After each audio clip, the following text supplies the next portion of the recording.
the previous video, we had discussed about what a chiral carbon is and how it is related to the optical activity and all of that. Definitely check it out because this is quite related to that. Definitely also let me know if you have a specific concept or a question that you need help with in the comments below. So a plane of symmetry. So in the previous video, we spoke about the chiral carbon, right? A chiral carbon is the one which has four different substituents attached to it. So plane of symmetry is essentially an imaginary plane. So it doesn't exist in real life. It's an imaginary plane which will divide the molecule into two halves. So obviously we're going to talk about a chiral carbon and an achiral carbon, right? So here you have two examples. You have ethanol, right?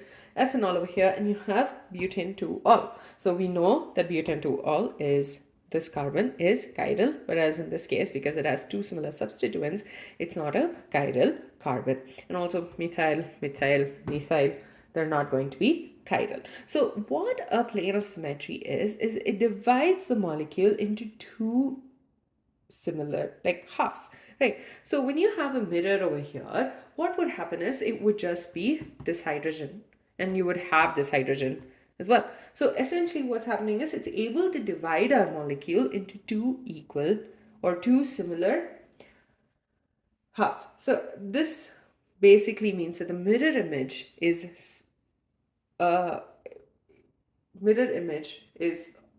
the structure of the molecule of the other half. Essentially, you have a mirror over here, you would just have the whole molecule. On the other hand, in this case, you would not. You would have a hydrogen, but you have a C2H5 that is an ethyl group over here.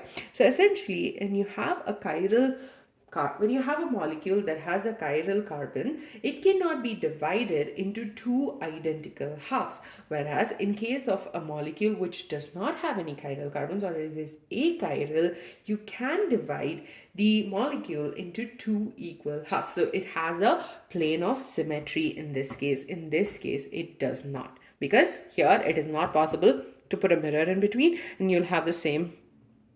It can divide this into two similar halves, whereas in this case you can, and then you would just have the mirror image of the molecule, which is going to give us the structure of the molecule itself. But so in case of chiral, so this is essentially what, so in this case you have a plane of symmetry. In this one you do not have a plane of symmetry. So achiral molecules that have a plane of symmetry are called as symmetric, and these are called as dissymmetric.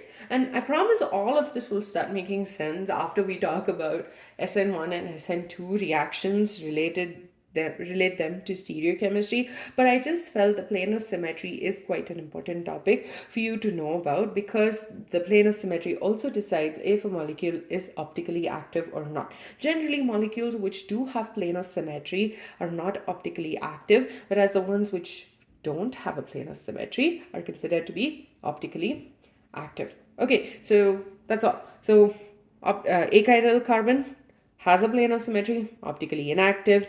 Chiral carbon does not have a plane of symmetry, it is optically active. And there are other things that we learn.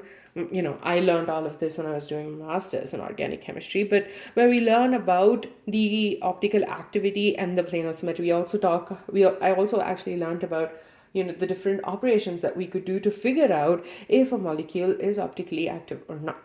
But for your needs, you just need to understand the basics, that is the plane of symmetry, and if a molecule has a chiral carbon or not. And after you understand those concepts, you're good to go. In the next video, we are going to be talking about the different things like enantiomers, diastereomers, and I'm pretty sure we'll also, and I'm hoping we also finish talking about the concept of racemic mixtures and racemization.